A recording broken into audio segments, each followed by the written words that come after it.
527 indígenas estão se candidatando neste ano. Mesmo com esse número, especialistas ainda apontam pouca representatividade dos povos originários em cargos políticos. Segundo o Tribunal Superior Eleitoral, o Amazonas registrou 2.573 candidatos indígenas para as eleições deste ano. E desse total, 2.403 candidaturas foram deferidas. Na capital amazonense, foram 571 registros, com 527 candidaturas deferidas. 12 dos candidatos de Manaus são apenas para vereadores. De acordo com o censo do IBGE de 2022, a maior parte dos indígenas vive na Amazônia Legal. E em 2022, Manaus era o município brasileiro com maior número de pessoas indígenas, com 71,7 mil. A capital amazonense foi seguida de São Gabriel da Cachoeira, que tinha 48,3 mil habitantes indígenas, e Tabatinga, com 34,5 mil. O advogado e cientista político Elson Ribeiro fala da importância das candidaturas dos povos indígenas para o cenário político. Eu diria que, principalmente no estado do Amazonas, nós temos a maior representatividade de povos indígenas.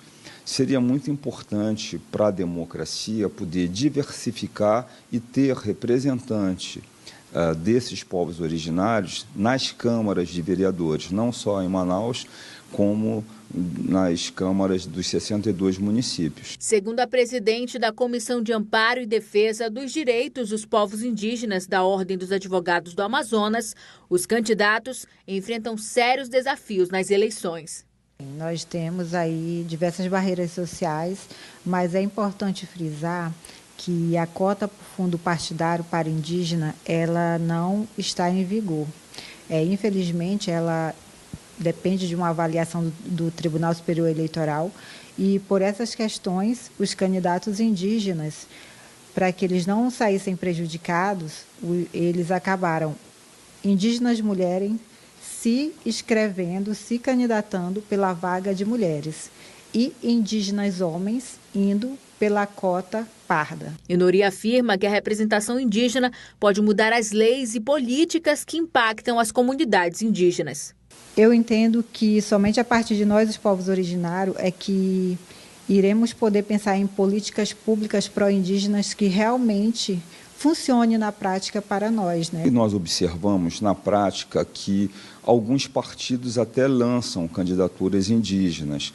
O problema é que nem sempre essas candidaturas recebem uma estrutura que a boa parte dos eleitos recebem. Apesar do aumento de candidaturas indígenas de 2020 a 2024, os povos indígenas ainda são subrepresentados. Existe um aumento para candidaturas, mas para candidatos eleitos ainda são poucos. Nós temos povos não aldeados em Manaus, imensos. Tem comunidades indígenas aldeadas também, que ficam mais na periferia.